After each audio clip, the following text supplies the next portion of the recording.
The economy line starts over there, miss. Those 6 words cut through the bustling noise of LAX Terminal 7 like a blade through silk. They weren't spoken softly. They weren't whispered as an aside. They were delivered with the crisp authority of someone who believed without question that he had the right to decide where people belonged. Serena Brooks didn't blink when she heard them. She had heard variations of those words before.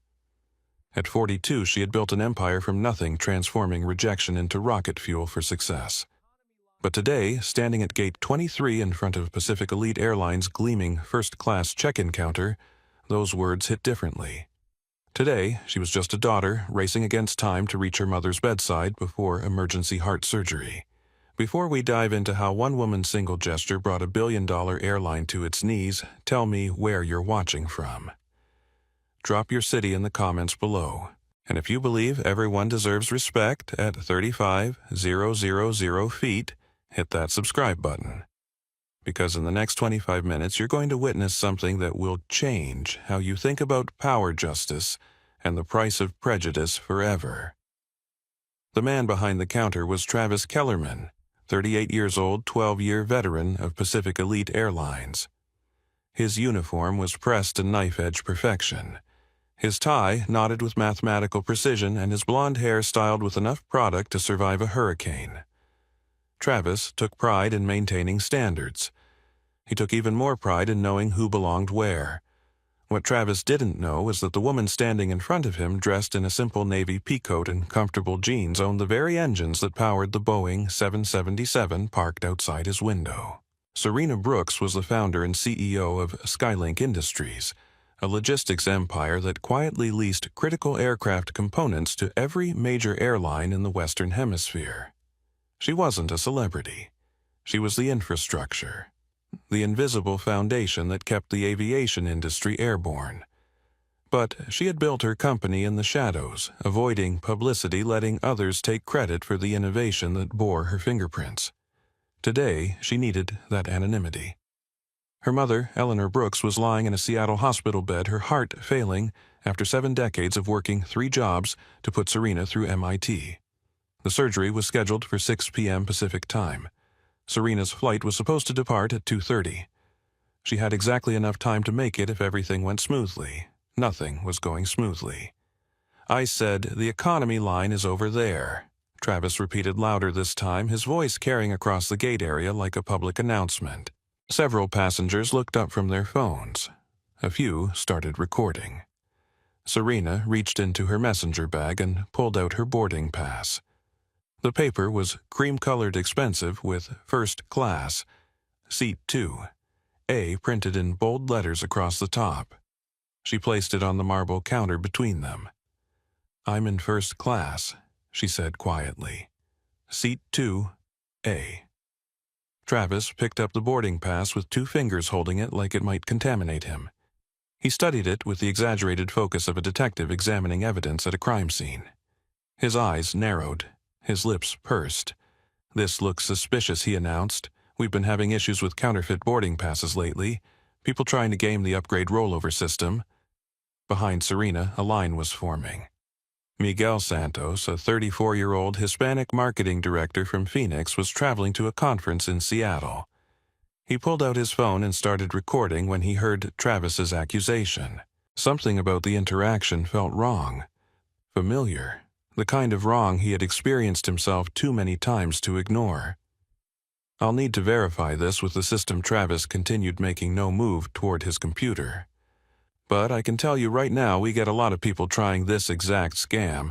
Fake boarding passes, fake IDs, hoping we won't check thoroughly." Carlos Rivera, a 28-year-old business traveler, looked up from his laptop. He had been waiting in the nearby gate area for his own flight, but the commotion caught his attention.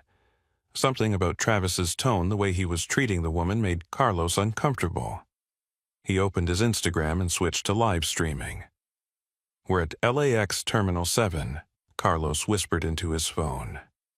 "And something really ugly is happening right here at the Pacific Elite Gate." Jennifer Walsh, a 35-year-old soccer mom from Orange County, was traveling with her 2 young children to visit her parents in Portland. She noticed the tension building at the check-in counter and instinctively moved closer, her protective maternal instincts activated by the unfairness she was witnessing. Rosa Martinez, the 26-year-old junior gate agent standing beside Travis, shifted uncomfortably. She had been working for Pacific Elite for 8 months, and she had noticed patterns in how certain passengers were treated. How some people got the benefit of the doubt while others faced immediate suspicion. She wanted to speak up, but Travis was her supervisor. She needed this job. "Sir Serena," said her voice still calm, still controlled. "I purchased this ticket directly from your website 3 days ago. My confirmation number is PEA 4479 KLM. Would you like to check your computer?" Travis glanced at his screen, then back at Serena. "The computer's been acting up all morning. System glitches. But I can tell you without checking that Seat 2A is reserved for our most valued customers. Diamond Elite members. People who fly with us regularly." "I understand," Serena replied. "Perhaps you could check my frequent flyer status as well. The name is Brooks. Serena Brooks." Travis's fingers hovered over his keyboard, but he didn't type anything. Instead, he looked past Serena toward the growing crowd of passengers. "Look," he said, his voice taking on a tone of exaggerated patience. "I'm trying to help you here. Economy Plus has some really nice amenities. Wider seats, priority boarding. It's actually an upgrade for most people." Behind them, the automatic doors slid open with a whoosh of California air conditioning. Through them walked a woman who looked like she had stepped off the cover of a luxury travel magazine. Brittany Ashford, 45 years old, was wrapped in a white cashmere coat that probably cost more than most people's cars. Her platinum blonde hair was pulled back in a perfect chignon, and she carried a tiny trembling Pomeranian in a designer carrier that matched her Hermès handbag. Brittany Ashford had 2.3 million Instagram followers who hung on her every word about luxury travel, exclusive resorts, and the finer things in life. She had been flying first class since she was 16, courtesy of her father's hedge fund fortune. To Brittany, first class wasn't a luxury. It was a birthright. Travis, darling Brittany, called out her voice, carrying the particular entitlement that comes from never having been told no. "Is there some sort of holdup? I have a very important conference call in the lounge." Travis's entire demeanor transformed. The stern authority melted into obsequious customer service. "Mrs. Ashford, absolutely no holdup. Just dealing with a small situation here. We'll have you processed in just a moment." Brittany looked at Serena for the first time, her gaze traveling from the comfortable sneakers to the worn leather messenger bag to the simple pea coat. Her expression shifted from mild curiosity to open disdain. Finally, Brittany said loudly enough for everyone to hear, "Someone maintaining standards around here. It's about time Pacific Elite remembered what first class actually means." Miguel's phone captured every word. His live stream was gaining viewers by the minute. Comments were flooding in from people who recognized the scene playing out in front of them. People who had lived it themselves. "This is insane," Miguel whispered to his camera. "This woman has a first-class ticket and they're treating her like she's trying to sneak into Fort Knox." Travis turned back to Serena, emboldened by Brittany's presence. "Ma'am, I'm going to need you to step aside. Mrs. Ashford is one of our Diamond Elite members, and she has priority processing." "I'm not moving," Serena said simply. "I have a first-class ticket. I've paid for first-class service, and I have a plane to catch." "Listen," Travis said, his voice dropping to what he probably thought was a reasonable tone. "I understand you're frustrated, but the reality is we need to prioritize our actual premium customers. People who understand the culture of first-class travel." The word culture hung in the air like smoke. Everyone heard it. Everyone understood what it meant. Rosa Martinez felt her stomach clench. She had heard Travis use that word before, always about passengers who didn't look like the people in Pacific Elite's advertising campaigns. Always about people who in Travis's mind needed to prove they belonged. "Travis," Rosa said quietly. "Maybe I should check the computer system." Just to verify, Rosa Travis cut her off. "I've got this handled. Why don't you help Mrs. Ashford with her special meal preferences? Brittany smiled triumphantly. Actually, Travis, I need to discuss my seating. I specifically requested 2A. I always sit in 2A. It's my signature seat for social media posts. Travis nodded immediately. Of course, Mrs. Ashford. Let me get that sorted right away. Serena watched this exchange with growing understanding. She had built her business on reading networks, understanding how power flowed through organizations, identifying the pressure points that could bring entire operations to a halt. She was beginning to see the shape of what was happening here. Excuse me, Serena said, her voice carrying new authority. Are you telling me that you've double-booked seat 2A? Travis bristled. I'm telling you that there's obviously been some kind of error in the system, and when there are errors, we prioritize our most valued customers. By valued, you mean white, said a voice from the growing crowd. It was Jennifer Walsh, the soccer mom. She had been watching the entire exchange with increasing discomfort, thinking about how she would feel if someone treated her daughters this way. Her 8-year-old daughter tugged at her sleeve. Mommy, why is the man being mean to the lady? Jennifer looked down at her child, then back at the scene unfolding at the counter. Sometimes, sweetie people are mean to other people because of how they look. And sometimes when that happens, other people need to speak up. Jennifer pulled out her phone and started recording. Carlos Rivera's Instagram Live was now being watched by over 3,000 people. The comments were coming so fast he could barely read them. This is discrimination in real time, Carlos said into his camera. We're watching it happen at LAX Gate 23 Pacific Elite Airlines. This woman has a first-class ticket and they're refusing to honor it. Travis noticed the phones pointed in his direction.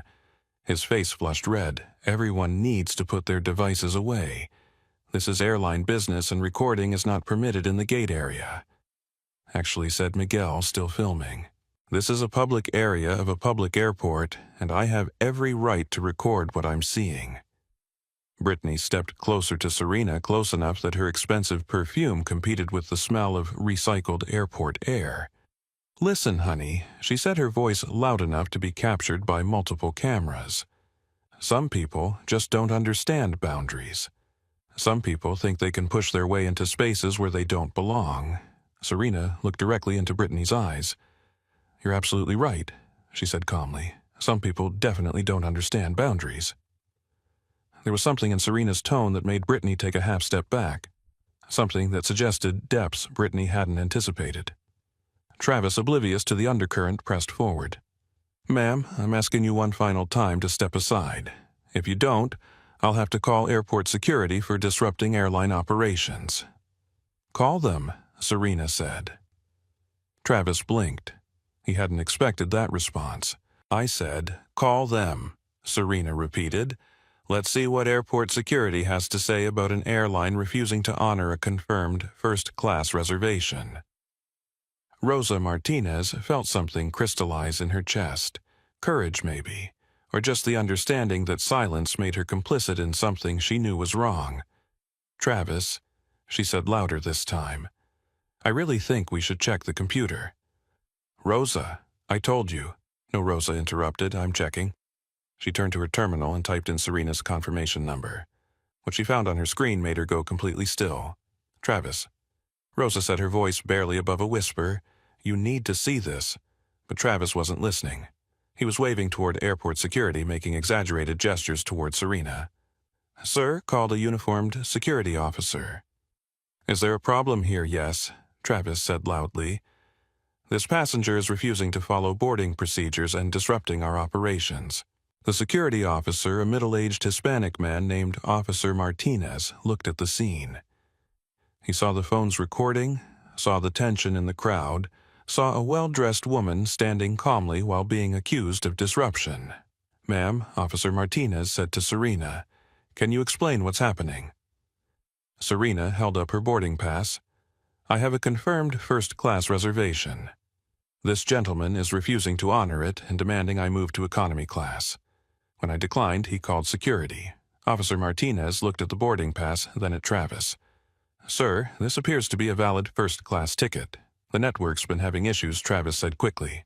We can't verify, actually. Rosa called out, her voice shaking, but determined. We can verify it. And I did, All eyes turned to Rosa. She was staring at her computer screen, her face pale.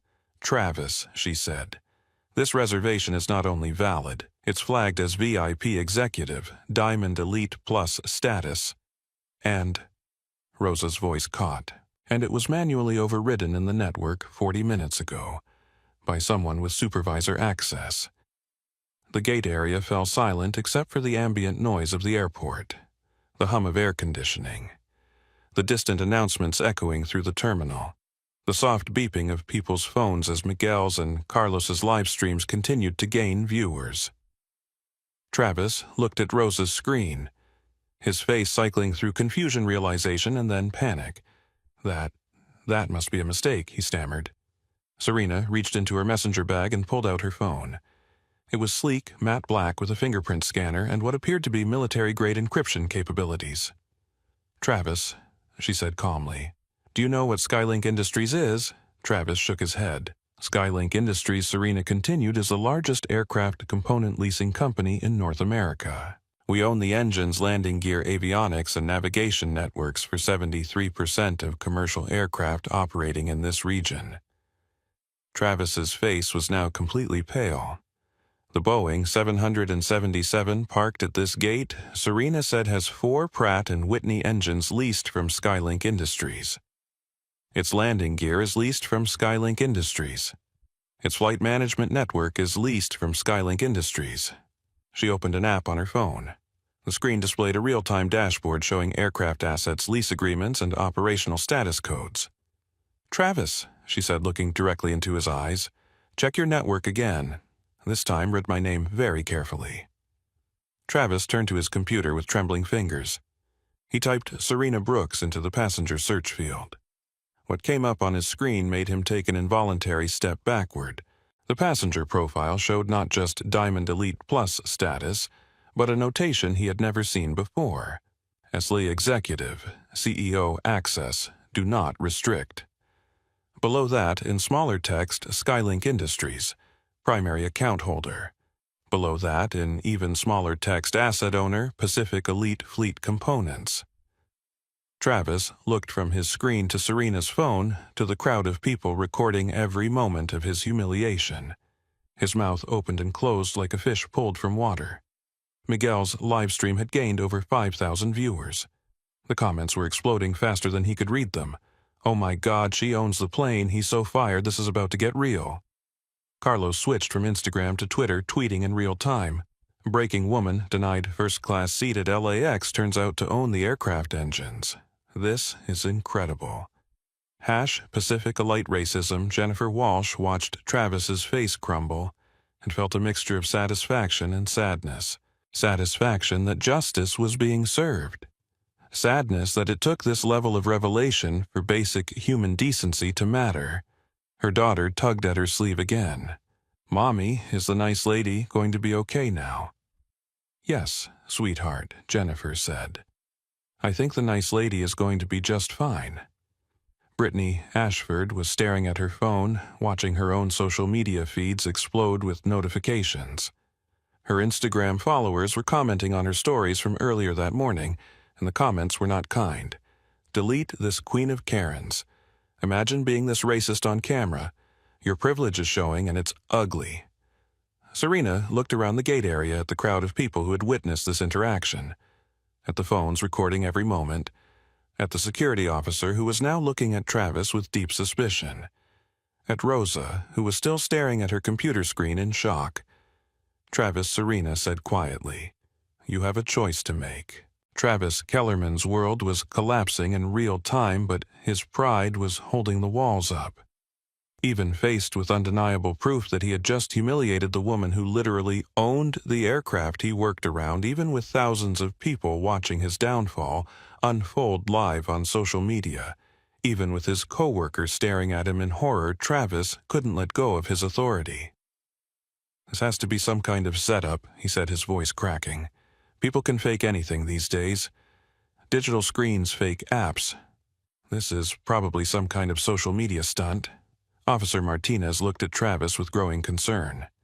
In 12 years of airport security, he had seen every kind of passenger disturbance imaginable. but he had never seen an airline employee so determined to deny service to someone with valid documentation. Sir Officer Martinez said to Travis, "The passenger has shown you a valid boarding pass.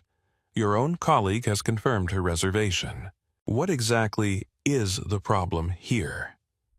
Travis gestured wildly towards Serena. "The problem is that she doesn't look like someone who belongs in first class. I mean, look at her. Look at how she's dressed. First-class passengers have a certain profile." The words hung in the air like a confession. Carlos Rivera's live-stream chat exploded. He said it mask. Off moment, someone screenshot that Miguel Santos shook his head in disbelief. "Did this man just say she doesn't look like she belongs in first class?" he said to his camera. "In 2024, are we really still doing this?"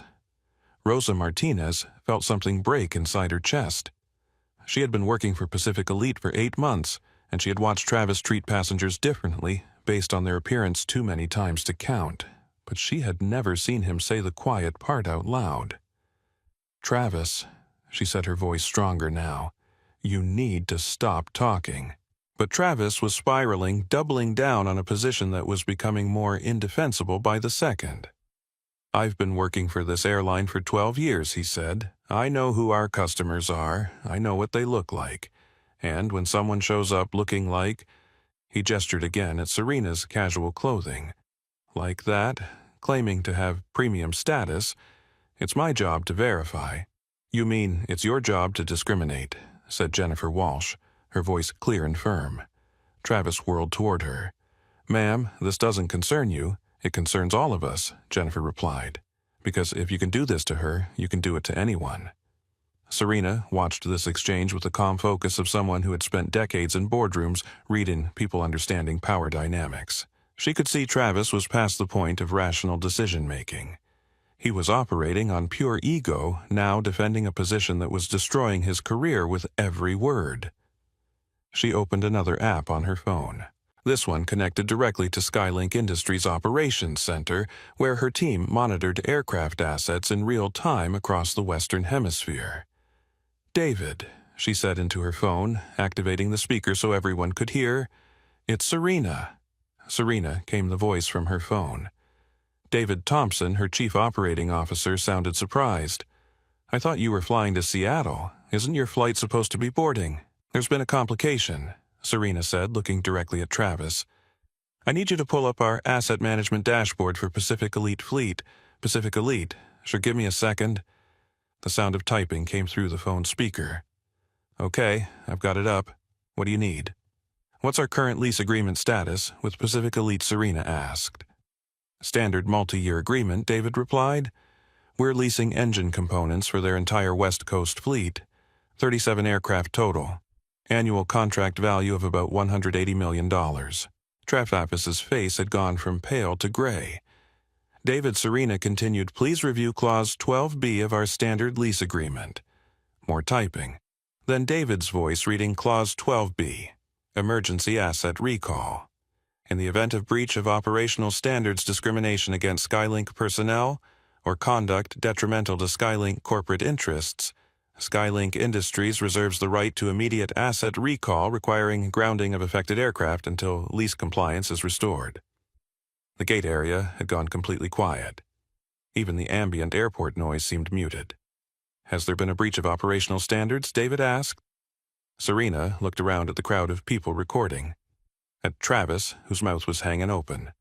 At Brittany, who was frantically typing on her phone.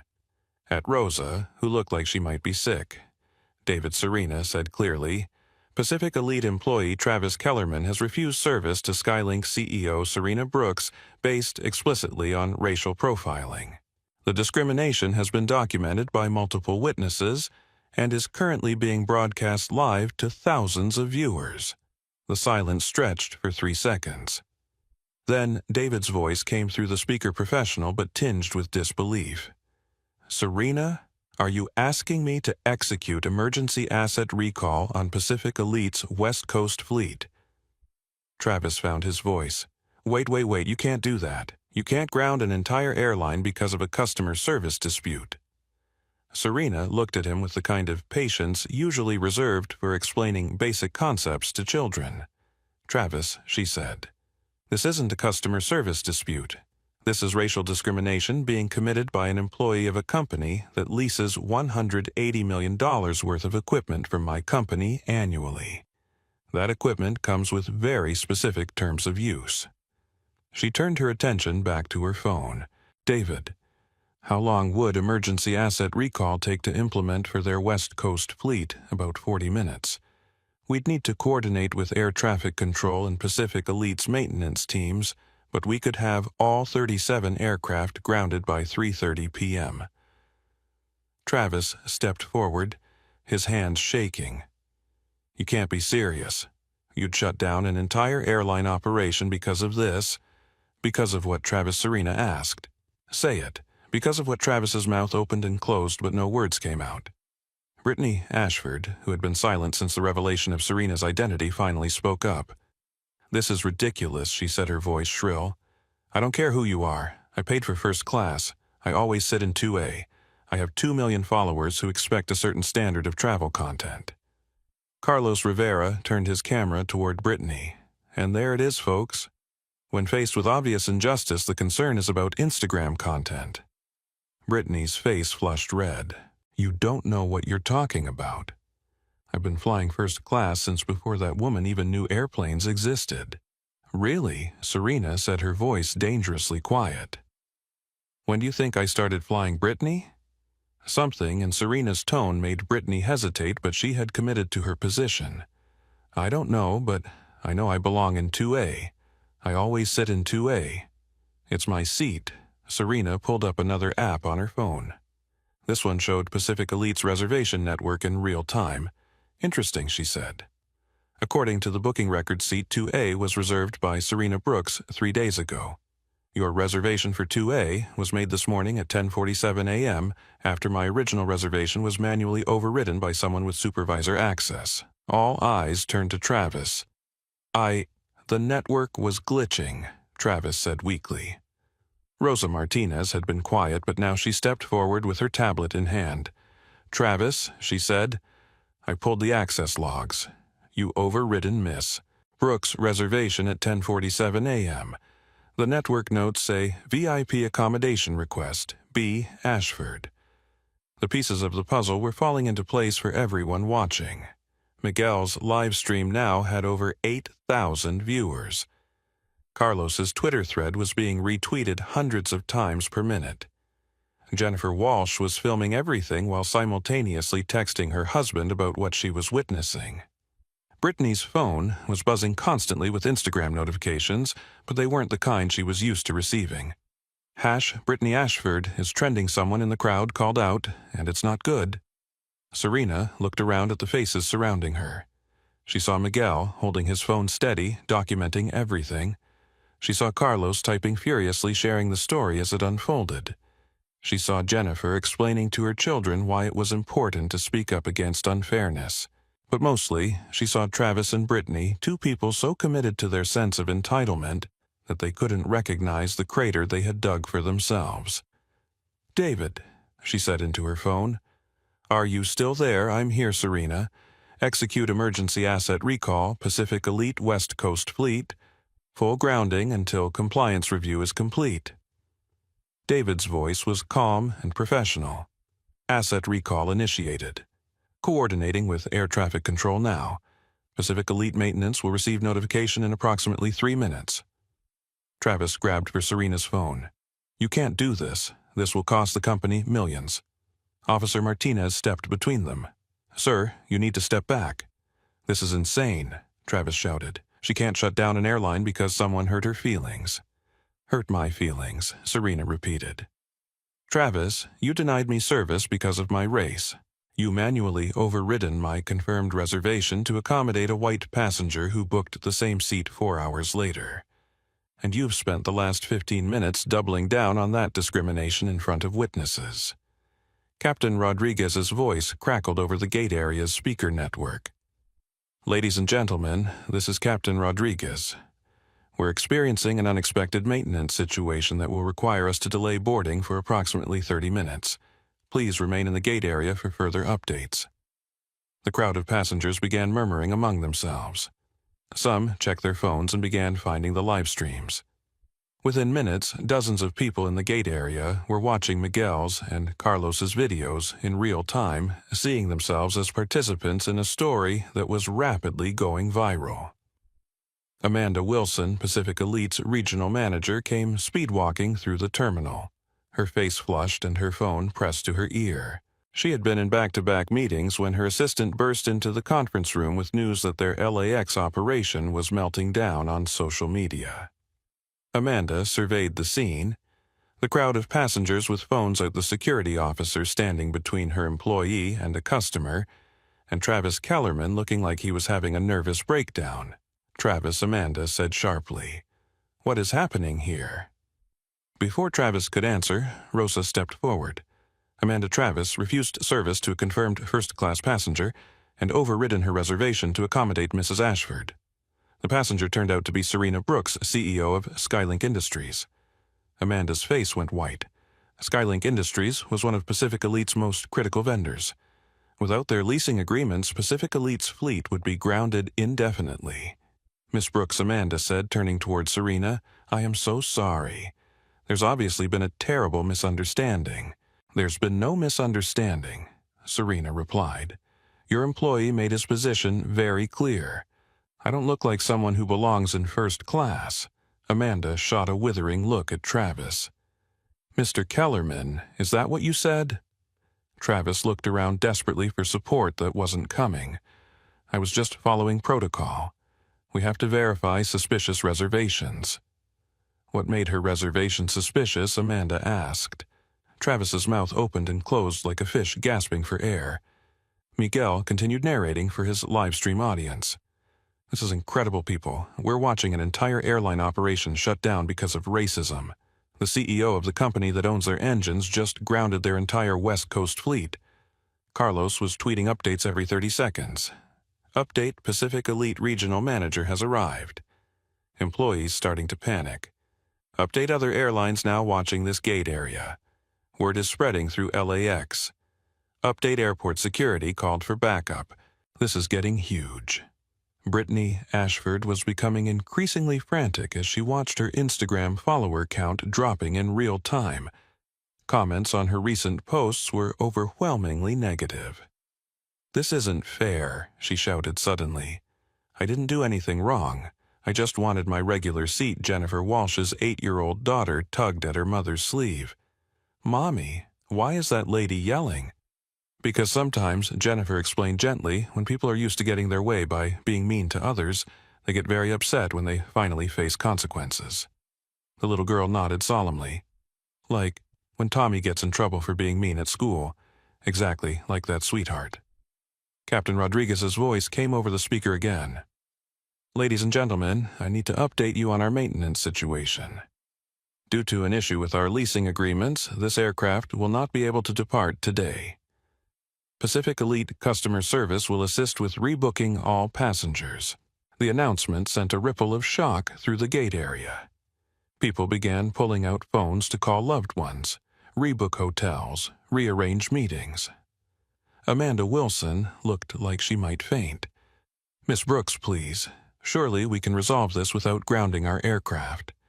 Travis will be disciplined appropriately." Disciplined, how Serena asked. Suspended pending investigation. Mandatory retraining. Whatever you feel is appropriate. Serena looked at Travis, who was now sweating through his perfectly pressed uniform.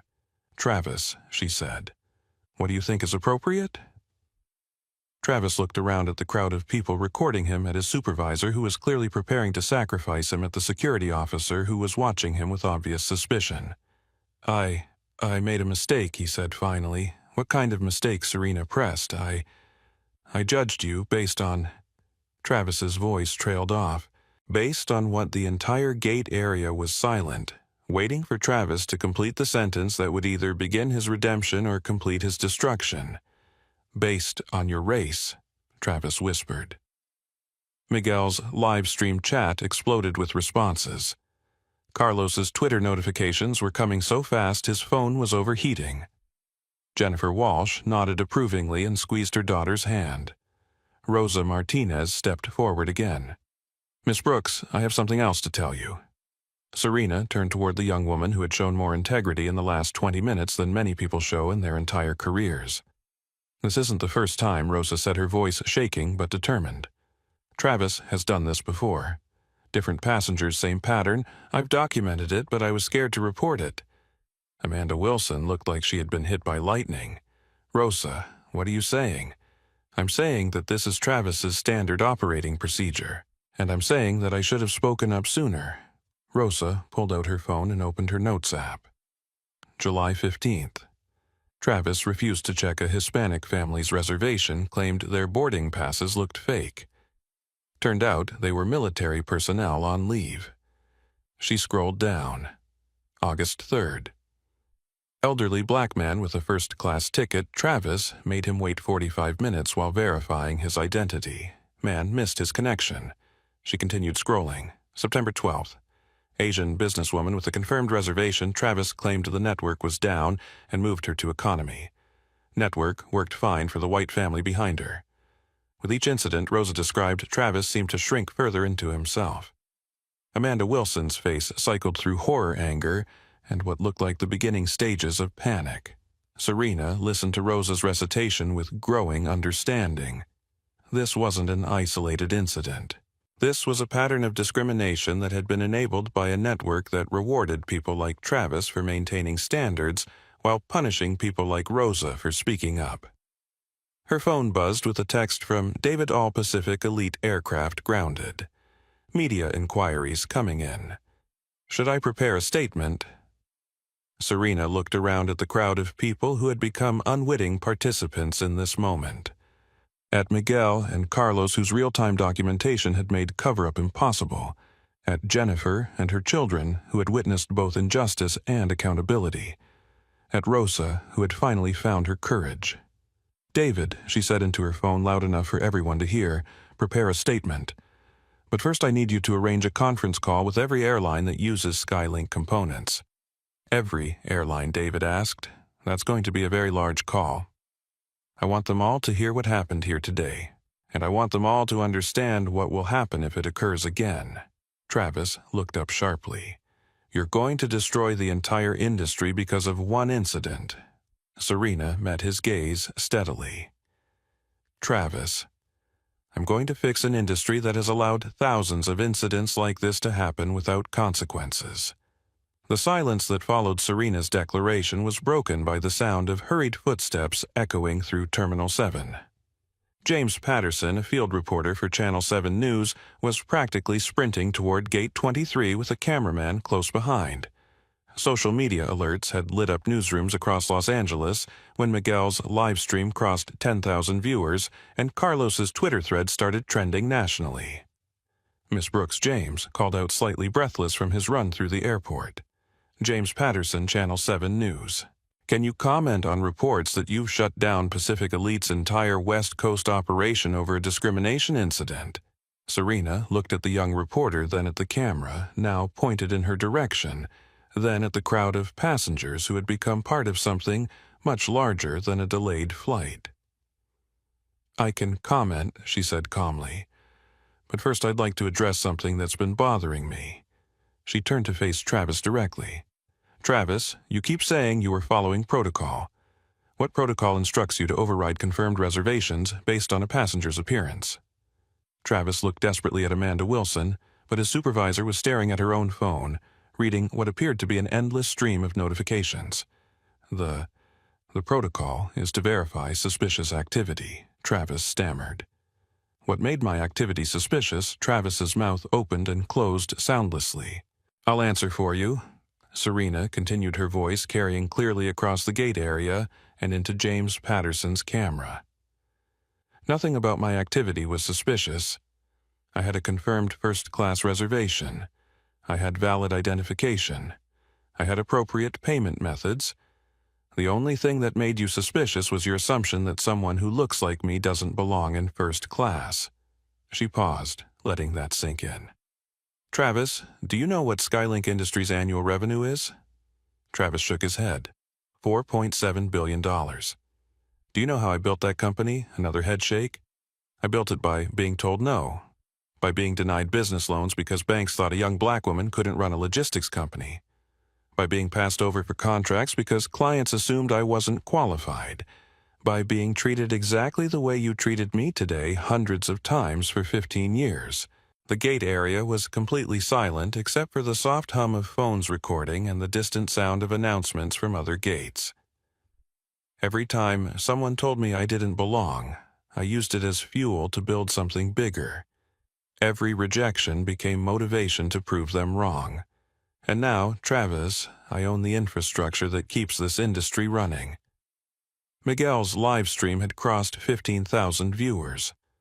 Carlos's Twitter thread was being shared by major news outlets. Jennifer Walsh was fighting back tears as she recorded on her phone, thinking about the world she wanted her children to inherit. Brittany Ashford, who had been uncharacteristically quiet since learning about Serena's identity, finally spoke up. "This is all very inspiring," she said, her voice dripping with sarcasm.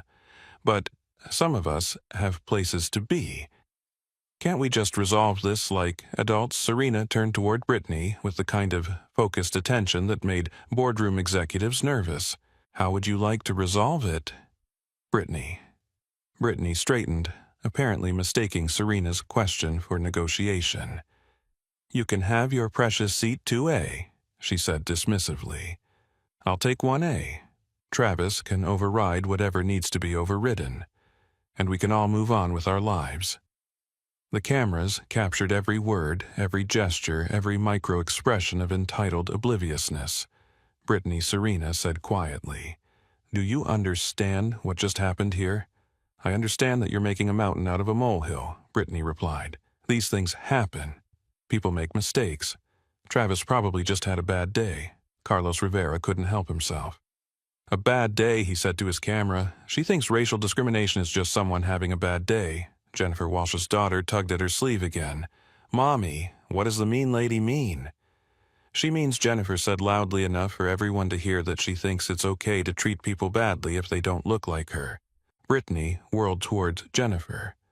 "Excuse me, I never said anything about how anyone looks." "You said she didn't belong in first class," Jennifer replied. "You said Pacific Elite was finally maintaining standards." "What standards were those exactly?" Brittany's face flushed red. "I meant service standards, quality standards."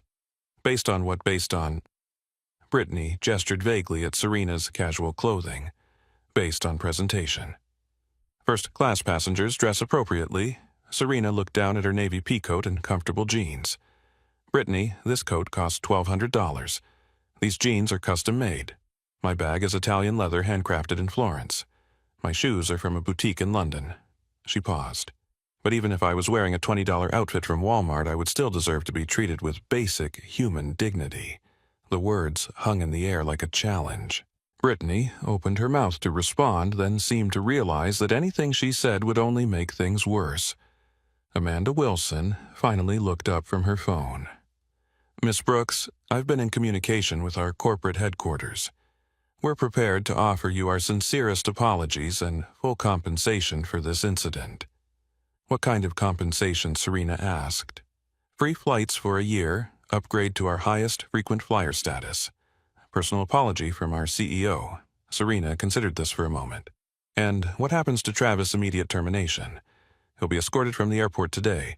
And what happens to the pattern of discrimination that Rosa documented?" Amanda blinked. "We'll investigate.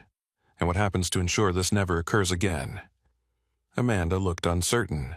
"Additional training." Serena pulled out her phone again. "David, are you still on the line?" "I'm here, Serena. How many airlines are currently on the conference call?" 43 and counting. "Word is spreading fast through the industry." Serena looked around the gate area at the faces watching her. At Miguel, who was still live streaming to an audience that had grown to over 20,000 viewers. At Carlos, whose Twitter thread was being quoted by major news outlets. At Jennifer and her children, who were witnessing both injustice and accountability in real time. At Rosa, who had finally found the courage to speak truth to power. "David put me on speaker with all the airlines. The sound quality changed as David connected the call to the conference network. Suddenly, Serena's voice was being broadcast to airline executives across the country. "This is Serena Brooks, CEO of Skylink Industries," she said clearly. "I'm standing in LAX Terminal 7 where a Pacific Elite employee just denied me first-class service because, in his words, I don't look like someone who belongs in first class." She paused, letting that statement settle across the conference call. The incident was recorded by multiple passengers and is currently being live-streamed to tens of thousands of viewers. But this isn't just about one employee or one airline. This is about an industry-wide culture that has tolerated discrimination for too long. Another pause. Effective immediately, Skylink Industries is implementing new lease conditions for all aircraft components. Any airline that uses Skylink equipment will be required to implement bias prevention training, hire passenger advocacy staff, and maintain zero-tolerance policies for discrimination. The gate area was completely silent. Airlines that fail to meet these standards will have their leases terminated. Airlines that demonstrate a pattern of discriminatory behavior will be permanently blacklisted from Skylink services. She looked directly at the Channel 7 camera. This isn't about revenge. This is about accountability. This is about making sure that no one else has to experience what I experienced today. David's voice came through the phone speaker. "Serena, I'm showing 47 airlines now connected to this call. Several are requesting immediate meetings to discuss implementation timelines." Travis Kellerman chose that moment to make his final stand. "This is insane," he shouted. "You can't hold an entire industry hostage because someone hurt your feelings. This is America. I have rights." Officer Martinez stepped forward. "Sir, you need to calm down." "I don't need to calm down. This is discrimination against me. You're all being manipulated by someone playing the race card." The words echoed through the terminal like a gunshot. Miguel's live-stream chat exploded with outrage. Carlos's Twitter notifications crashed his phone. Jennifer Walsh physically moved her children behind her. And Serena Brooks looked at Travis Kellerman with the kind of calm that comes from having faced down much bigger opponents in much more important battles.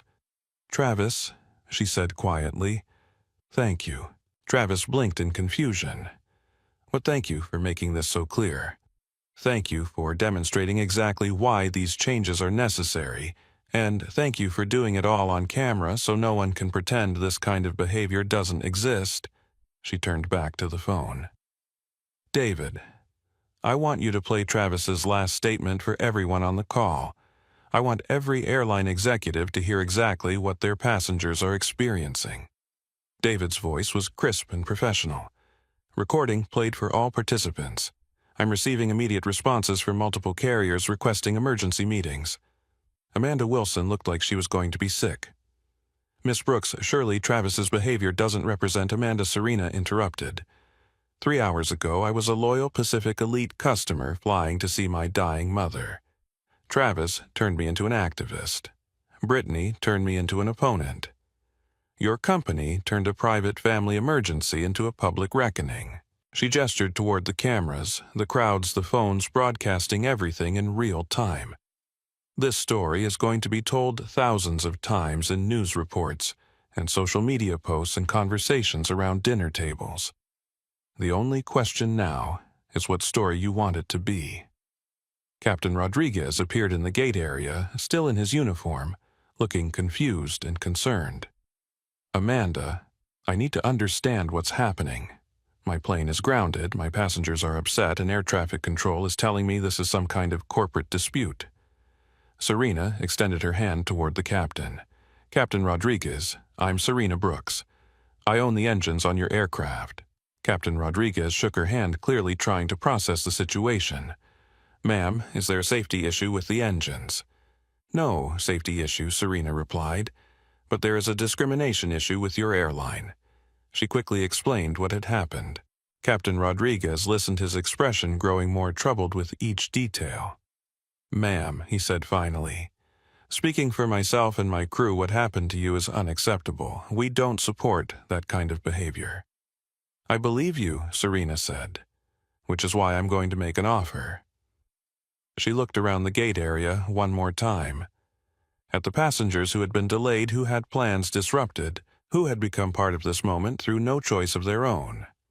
Captain Rodriguez, if you and your crew are willing to make a public statement condemning discrimination and supporting the new training requirements, I'll restore your aircraft to service immediately. Captain Rodriguez didn't hesitate. Absolutely. My entire crew will sign whatever statement you need. Serena smiled for the first time since entering the terminal. David, restore Pacific Elite Flight 847 to service. Captain Rodriguez and his crew have demonstrated the kind of leadership this industry needs. The sound of engines beginning their startup sequence echoed through the terminal windows. Passengers began applauding, partly in relief and partly in recognition of what they had just witnessed. But Serena wasn't finished. Travis, she had said, turning back to the man who had started all of this, you're going to become famous. This video is going to be shown in training sessions across the industry. Your words are going to be quoted in diversity workshops and sensitivity seminars. Travis looked like he might cry. You have a choice, Serena continued. You can spend the rest of your career being known as the man who discriminated against a CEO and shut down an airline. Or you can spend it being known as the man who learned from his mistakes and became an advocate for change. She reached into her messenger bag and pulled out a business card. If you choose the second option, call me in 6 months. If you've done the work to understand why you were wrong, if you've educated yourself about bias and discrimination, if you're genuinely committed to being better, I might have a job for you. She handed him the card. Not in customer service, but in training other people to recognize and eliminate their own biases. Travis took the card with shaking hands, looking at it like it might explode. Rosa Martinez stepped forward. Miss Brooks, what about me? I knew what was happening, but I didn't speak up until it was almost too late. Serena looked at the young woman who had found her courage at exactly the right moment. Rosa, you did speak up. When it mattered most, when it was hardest, you chose truth over comfort. She handed Rosa a different business card. Skylink Industries is implementing a new position, Passenger Advocacy Director. Someone who makes sure what happened today never happens again. Someone who gives employees like you the authority to override supervisors like Travis when they're wrong. Rosa stared at the card, tears streaming down her face. You're offering me a job, I'm offering you a career, Serena replied. Fighting discrimination isn't a side project. It's a full-time responsibility. The gate area erupted in applause again. Miguel's live stream reached its peak at over 30,000 viewers. Carlos's Twitter thread became the top trending topic in the United States. And somewhere in all the chaos, Brittany Ashford quietly slipped away, her social media empire crumbling one deleted follower at a time. Captain Rodriguez's voice came over the speaker network. Ladies and gentlemen, this is your captain. We're ready to board Flight 847 to Seattle. Before we begin, I want to personally apologize for what you witnessed here today, and I want to publicly commit that my crew and I will work every day to ensure every passenger is treated with dignity and respect. As passengers began lining up to board, Serena realized something remarkable had happened. What had started as a personal humiliation had become a public reckoning. What had begun with one man's discrimination had ended with an industry-wide commitment to change.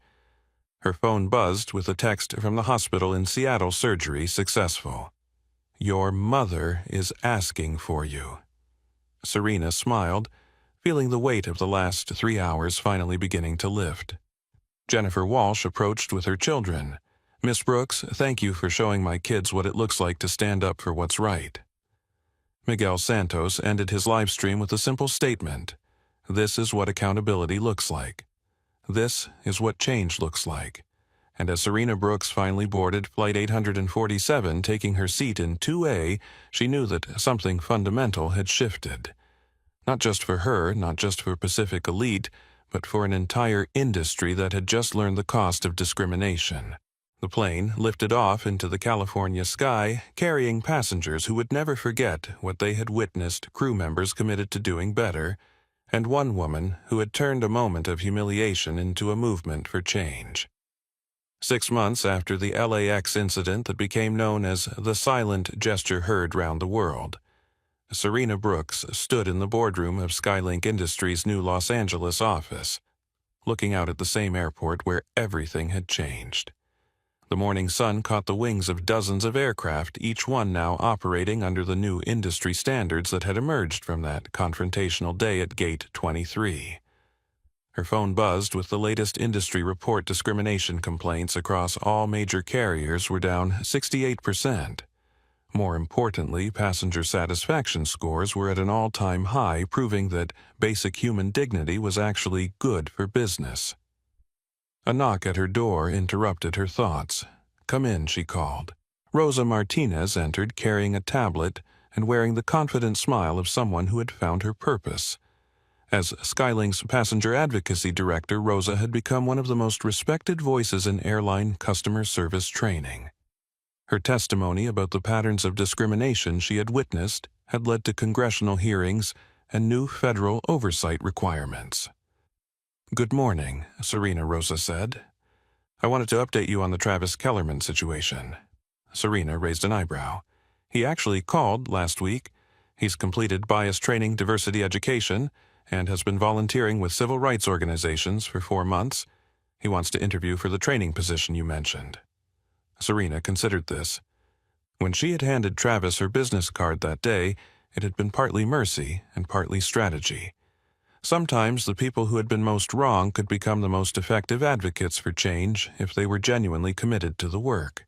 "What's your assessment?" she asked Rosa. "Honestly, I think he gets it now. He's done the work, not just the reading. He understands that his behavior that day was part of something much bigger and more harmful than one bad interaction." "Set up the interview," Serena decided. "But you're conducting it. If anyone can spot whether his change is real, it's you." Rosa nodded and made a note on her tablet. "Also, I got a call from Miguel Santos. His documentary about the incident just got picked up by Netflix. He wanted to thank you again for the interview." Serena smiled. Miguel's live stream had turned into a passion for documenting social justice stories. His footage from that day had become part of a larger film about discrimination in customer service across multiple industries. Carlos Rivera had parlayed his real-time Twitter coverage into a job as a social justice reporter for a major news network. "Any word from Jennifer Walsh?" Serena asked. "She's running for school board in Orange County. Her platform is anti-bullying education and teaching kids to be upstanders instead of bystanders." The ripple effects continued to spread. Captain Rodriguez had become Pacific Elite's Director of Crew Cultural Training. Amanda Wilson had resigned from the airline industry entirely and was now working for a nonprofit focused on workplace discrimination prevention. Even more significantly, 49 airlines across North America had implemented the Skylink standard for passenger treatment. The requirements were simple but revolutionary: bias training every 6 months, passenger advocates at every major hub, zero tolerance for discrimination, and real-time reporting networks that allowed passengers to document problems immediately. Serena's phone rang. David Thompson's name appeared on the screen. "Good morning, David," she answered. "Morning, boss. I'm calling with an update that I think will interest you. Pacific Elite just announced record quarterly profits and the highest customer satisfaction scores in their history." Serena wasn't surprised. Companies that treated all their customers with dignity tended to perform better than companies that didn't. It turned out that basic respect was excellent for brand loyalty. "Any other interesting news?" she asked. "Well, there's the Brittany Ashford situation." Serena had largely avoided following up on Brittany's post-incident career, but she was curious. "What about her? She's been flying economy class for the past 6 months. Apparently, her social media income dried up after the video went viral. But here's the interesting part: she called our customer service line last week about what she wanted to apologize. To you, specifically. Said she'd been thinking about that day and realized she was wrong." Serena was quiet for a moment. "What did you tell her?" "I told her that apologies are meaningful when they lead to changed behavior, not just when they make the apologizer feel better." "Good answer. But if she calls back and wants to do something constructive, volunteer work, community service advocacy, I'm willing to listen. It was another lesson from that day at LAX. People could change, but only if they were willing to do the work. Accountability wasn't about punishment. It was about creating opportunities for genuine growth. A text message from her mother appeared on her phone. "Lunch today, I want to hear about the congressional testimony." Eleanor Brooks had made a full recovery from her heart surgery and had become one of her daughter's biggest supporters in the work that had emerged from that difficult day. She often said that her heart attack had been worth it because it led to changes that would help millions of people, Rosa Serena said. "Can you handle things here for a few hours? I'm having lunch with my mom." "Of course." "Oh, and Serena." The new passenger advocacy positions have been filled at all 49 airlines. We went from one person speaking up that day to hundreds of people whose job it is to speak up every day. As Serena gathered her things to leave, she reflected on how dramatically things had changed. The industry that had once tolerated discrimination as a cost of doing business now actively worked to prevent it. The passengers who had once suffered in silence now had advocates and accountability networks. But perhaps most importantly, the story of that day had become something larger than any of the individuals involved. It had become proof that change was possible, that individual courage could spark collective action, and that sometimes the most powerful response to injustice was not anger, but accountability. Her phone buzzed one final time as she headed to the elevator. A news alert. Skylink standard adopted by International Aviation Alliance setting global requirements for anti-discrimination training. Serena smiled as the elevator doors closed. What had started as one woman trying to catch a flight to see her mother had become a movement that spanned continents. Sometimes the most important journeys began not with a destination in mind, but with a simple refusal to accept what was wrong. The silent gesture that shut down one flight had ultimately helped millions of people fly with dignity, and that Serena thought as she headed to lunch with the woman who had taught her never to back down from what was right was exactly the kind of legacy worth building. In the end, it wasn't about power or revenge or even justice in the punitive sense. It was about creating a world where her mother could fly without fear, where Rosa could speak up without risk, where children like Jennifer Walsh's daughter could grow up expecting to be treated with basic human dignity regardless of how they looked. That was the real victory. Not the grounded planes or the fired employees or the viral videos, but the quiet knowledge that the next person who looked like Serena Brooks would be treated with the respect that should have been hers all along. What would you have done if you were in Serena's position? Would you have revealed your identity sooner, or did she wait for the perfect moment? Let me know in the comments below because I read every single one of them. If this story of standing up against discrimination and fighting for justice inspired you, please smash that like button and subscribe to our channel. Turn on notifications so you never miss stories about underdogs winning big and justice being served. Share this video with someone who needs to hear that their voice matters, and that change is possible when we refuse to stay silent. Thanks for watching, and remember, dignity isn't negotiable. Respect isn't optional, and sometimes the most powerful response to injustice is not raising your voice, but using your power to make sure it never happens again.